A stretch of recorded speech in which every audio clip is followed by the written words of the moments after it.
Тык-тык бул ким? Ким эле? Мен өлүмүн. Өтөрүңү өтөп бүттү өмүрүң. Койчу кантип, бир аз кое турсаңчы. Жок койбоймун, бүттү деди өкүмүм. Кантип бүттү? Дагы бир аз убак бер. Өмүрүмдү дагы бир аз улап бер.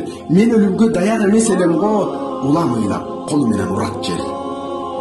Болду эми, каалагандай жүргөнсүң.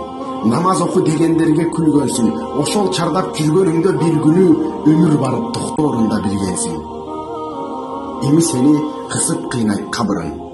Баары бүттү, байлык, мансап, кадырың, ар бир күнөөң жылаан болуп келет да, жан чыдагыс азап берет катуу күн. Эми сенин көрөр күнүң тозокто. Эми сенин күнүң өтөт азапта. Кедейлерди жүрдүң эле шылдыңдап, кана эми көрөйүңчү мазакта. Дүйнө топтоп, зекетиңди бербедиң, ачкаларды кабар алып келбедиң, садакада дагы кылдың сараңды, жалаң гана оюн болду эрмегиң. Отко сууга, мазарларга сыйындың, арам оокат жыйнаганга күйүндүң, күнөөлөргө тооба кылып кайгырбай, ойноп күлүп жүргөнүңө сүйүндүң. Өткөнүнө өкүнбөдүң ай жылдың. Колдоо издеп арбактарга кайрылдың, көз ачык шайтандарга ишенип, мына ошентип ыйманыңдан айрылдың.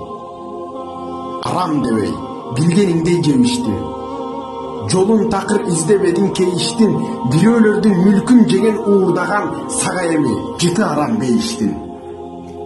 Күнөөлөрдүн баардыгы кечеги, өзүң кылдың, сендей жүрөк нечени, кылганыңа жатасыңбы өкүнүп, баары бекер, өкүнгөнүң кечеми. Деген жерде жигит кетти ойгонуп, гөлшал тердеп, каректери айланып, жүрөк дагы чыгайын деп кабынан, согуп жатты кирпикке жаш байланып. Тары отуруп, чуркап барды мечитке, эми гана таң агарып эшикте, ал ошентип намаз окуп үлгүрдү. Сенчи досум, сен да үлгүр кечикпе.